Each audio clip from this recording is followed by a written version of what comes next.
I'd like to thank the Board of Directors and investors for attending this presentation today. First, I'd like to give a brief history of our company. The shoe company was established in 2002 in Las Vegas, Nevada, by 7 young entrepreneurs with a vision for affordable quality shoes.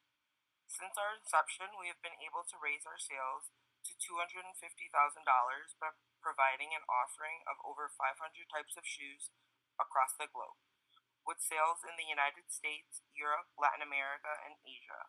We've had celebrity endorsers such as Samuel Jackson, Kimmy Jimmel, Jose Montana, and Steph Caraway, and we've been seen on shows such as Rachel Ray and QVC.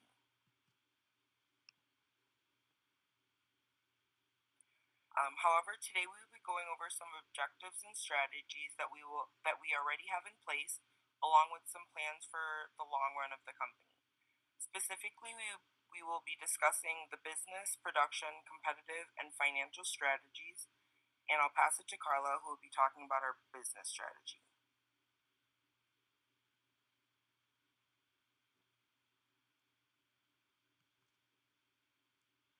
So for our business strategy, we decided to go with differentiation strategy. We figured that cost leadership would not work for our company. So with these strategies, we were able to determine that customers are willing to pay for shipping and higher costs due to the quality of the product. And this was also something that created value for our customers. So because we had customers pay for shipping, they were willing to pay for the shipping in order to get the product. And this also created loyalty towards the company. So we were able to keep up with our sales because customers were willing to pay the extra dollar. So if our prices increased, we still had the customer base to pay for our products. We think that this was the best strategy for our company because not only was it able to keep up with our sales, we were also able to keep our customers buying our products, and this was something that kept our business going and that kept us competitive towards our competitors. Next slide, please. And moving on to our production strategies, you know that we had 500 models of shoes, and in Asia, in our Asian markets, we had solely high-end shoes, but in the US, Latin American, and European markets, they were variable depending on the year. So we would switch between low, medium, and high-end shoes, or a combination of those. And we offered no free shipping, and one of our competitive advantages was that we paid above average wages, with a mix of low base pay but high incentive pay to keep our workers and also to keep costs efficient. And we also had a low production costs as a result of economies of scale and the investment that we put into innovation and research.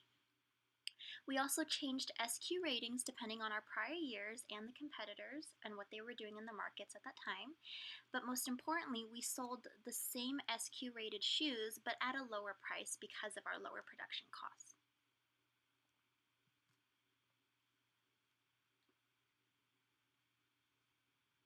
Hi, my name is Carla. For the competitive strategy, we have the main competitors, which was the H company named High End Loafers, and the G company that it was named G Good Souls. Next slide. And for our strategy, we try to keep the focus on the price, quality, and no free shipping.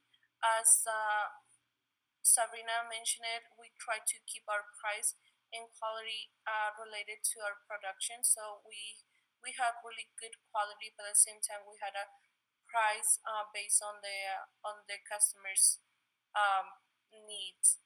We offer no free shipping, so our production cost was not too high, and that was our strategy for our company. Next slide. As you can see on this slide, we have the competitors G and H. The prices were higher than us, and for G company, they were offering free shipping. That's why they offer a higher price. So we keep it at a really good price, so customers prefer it to us. And this star rating, SQ rating was not too bad as compared to our competitors. Next, I will pass it out to Jacob for the finance strategy. Thanks, Carla. So, what made us different from the rest of the groups was how we were able to financially leverage our scores. We knew that the game would rank us on return on equity and earnings per share, and also the stock price was dependent on those two factors. So, the ROE is based off of owner's equity, right? So, owner's equity and the accounting formula is equal to assets minus liabilities. So, how do you get a lower owner's equity? So that way our returns and our ROE goes up. We have to get greater liabilities. It's like a scale. One goes up, the other one has to go down. So now with all these liabilities, we were able to repurchase our stock and raise the EPS score as well. So we took out a lot of loans. Like at one point, we were almost like I think our ratio was like 0.5. So assets to liabilities was like 0.5, and we just use all that to rebuy our stocks and raise up the stock price, and also raise our EPS score. And we had the highest bet in the entire game, doubling the other teams. As you can see, the second highest, we were more than double them. And then all the other teams were about maybe around $50,000 to $100,000 in debt, while we were at $545,000 in debt. But it really made our numbers that much better. And if for next slide, please,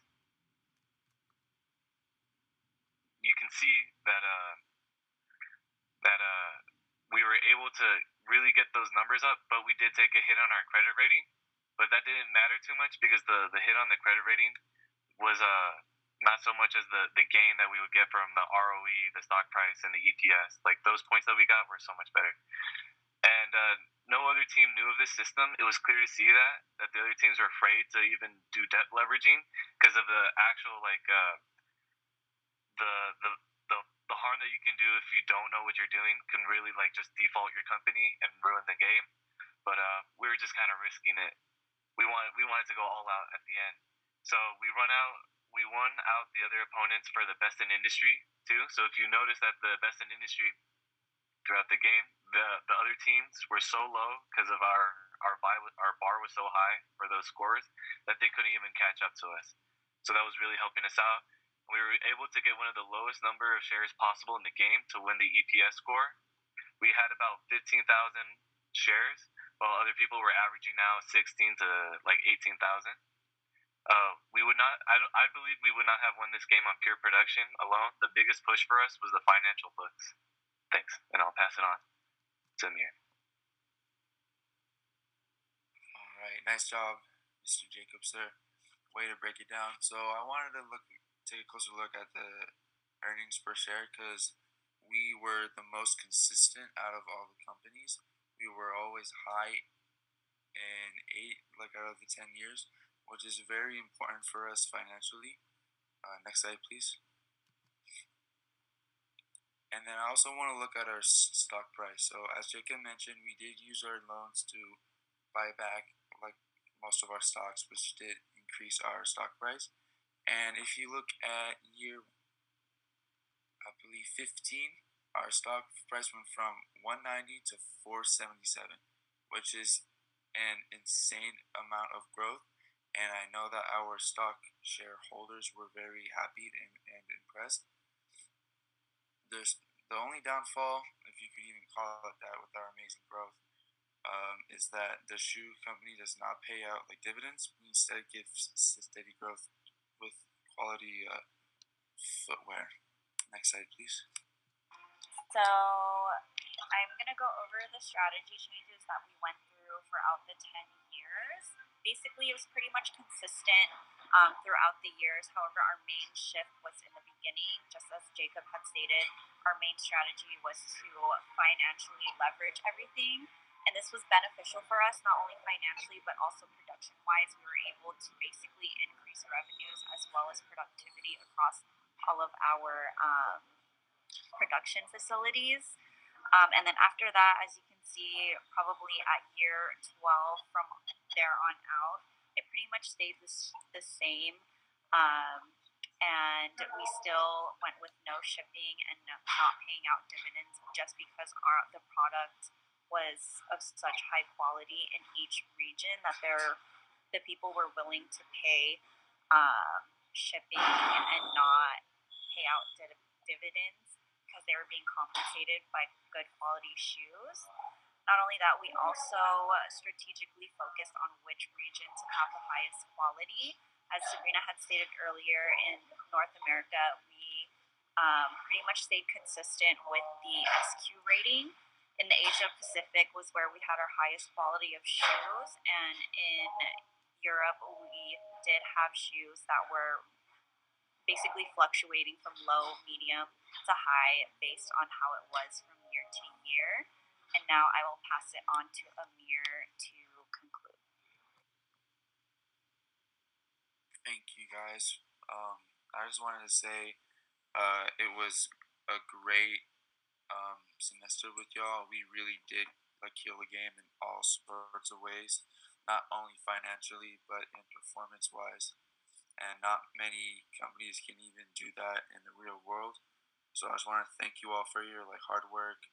And yeah, this concludes the presentation for the shoe company.